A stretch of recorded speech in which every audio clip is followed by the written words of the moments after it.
Morning.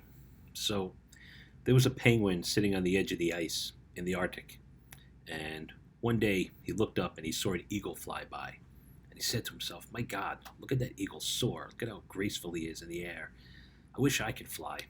And the penguin went to the edge of the ice, and he started flapping his wings and flapping, and nothing would happen.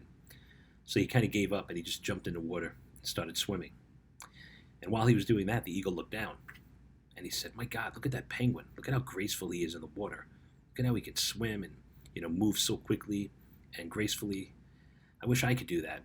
And then some wind came along, and the eagle realized, well, this is where I'm good, and he just kind of took off with the wind. So it says a lot about our lives, right? How we look at things. It's so easy to compare ourselves to others, right? A lot of us struggle with imposter syndrome, right? We don't think we're good enough because we see somebody else that is, and how come we're not? But the truth is, nobody's the same, right? That's why our DNA is there, right? It makes us all completely unique and different.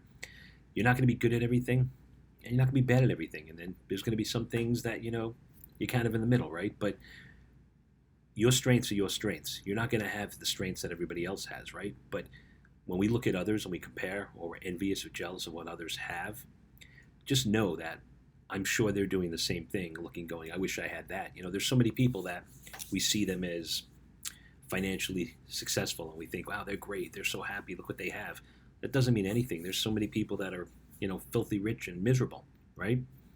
And then look at monks, right, who give up their worldly possessions, and they go live in some monastery on the top of a mountain in Tibet, and they're like the most calm, happy people in the world. I actually know somebody who decided to homeschool her kids, sell her house, sell everything, buy an RV, and travel the country, and gave up everything. I mean, and is like the happiest person. She goes around, she speaks.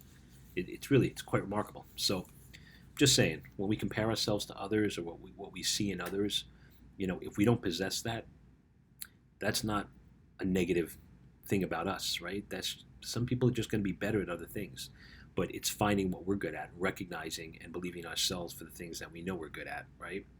And being okay, not being good at everything, because nobody is. So, instead of being like the penguin or the eagle and, looking and wishing that you could do these things, you know, be appreciative of what you can do, right? The eagle can fly, the penguin can swim underwater and see so many beautiful things, and has the ability to just have this grace and explore a world that an eagle can't explore, right? There's a lot more in the water than there is in the sky, right? But then there's a lot of things that an eagle can see from up top that a penguin can't see from the water, right? So it's all about perspective. It's all about what we believe in ourselves, and it's all about not comparing ourselves, right? And not getting involved in that whole nonsense of, envy and jealousy and the imposter syndrome, right?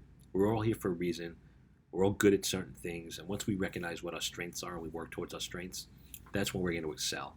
And the things that we're not so great at, that's okay. We don't need to be great at everything. We just need to be okay with that. We need to accept that, and we need to focus on what's going to serve us. Have a great day.